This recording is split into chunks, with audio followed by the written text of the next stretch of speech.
جب نماز کھڑی ہو تو کب کھڑا ہونا چاہیے؟ متی یقوم الناس اذا راؤ الامام عند الاقامہ. یہ باب ہی دیکھیں سلمان سے، کب کھڑے ہوں گے لوگ؟ جب امام کو دیکھیں گے اقامت کے وقت. لوگوں کو کب کھڑا ہونا چاہیے؟ اقامت شروع ہو گئی. تو آئیے پہلے حدیث شریف سنتے ہیں. یہ حدیث بیان فرمائی ہے حضرت عبداللہ بن ابی قتادہ نے رضی اللہ عنہ. انہوں نے اپنے والد سے یعنی ابو قتادہ سے.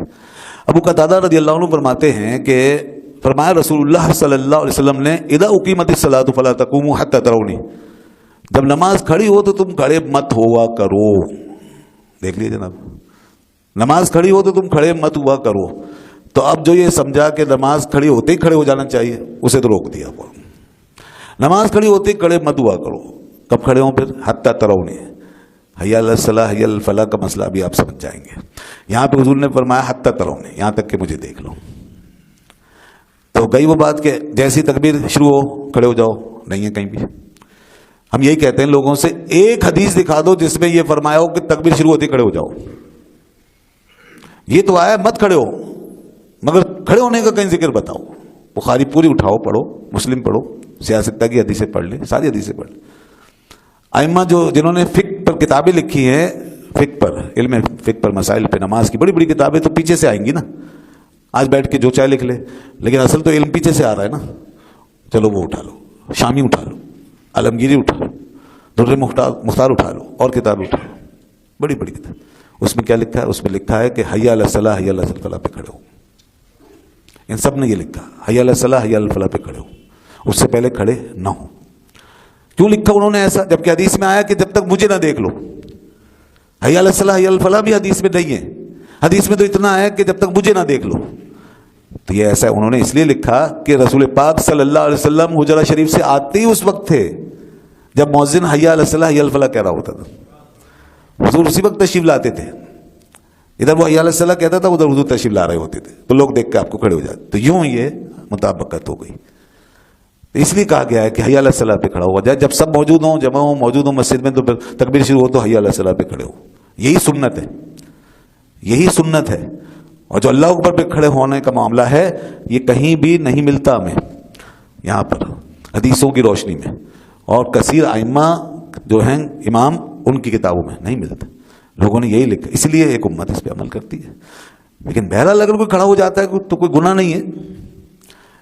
مگر عجیب سی بات ہے کہ امام بیٹھا ہے، سب بیٹھے ہیں، اب نماز شروع ہوتے ہی دو قسم کے طریقے جو ہیں وہ ایک دم سامنے آ جاتے ہیں. تو اس لیے عجیب سا لگتا ہے. اور پھر امام جو ہے وہ ظاہر ہے صحیح، اگر اس کو سمجھ رہے ہیں آپ تو پھر اس کے مطابق چلنا چاہیے. اور اگر آپ غلط سمجھ رہے ہیں امام کو تو پھر آپ اپنی نماز کو دیکھیں گے. پھر کیا کریں آپ؟ نماز آپ ایسے امام کے پیچھے پڑھ رہے ہیں کہ امام جو ہے خود غلط ہے آپ کی نظر میں، حدیث پہ نہیں چلتا، بدعت پہ چلتا ہے. اور بعض لوگ تو کہتے ہیں شرک کر دیا. امام صاحب نے کہا یا رسول اللہ شرک کر دیا، تو امام کا تو ایمان ہی گیا.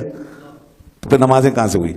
اگر یہ تضادات ہیں نا ہمارے معاشرے کے، عجیب دین کو ہم نے کھلونا بنایا ہوا، تو ہمارے پاس کیا جسٹیفیکیشن ہے ان باتوں؟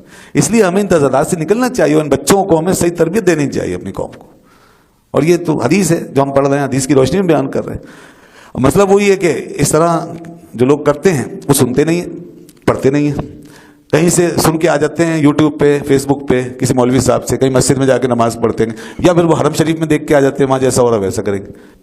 تو وہ ہم ہمیشہ سے کہتے ہیں وہ کوئی قرآن و حدیث پہ تھوڑی چلتے ہیں ساری باتوں میں. ان کے یہاں بہت سی غلطیاں ہوتی ہیں.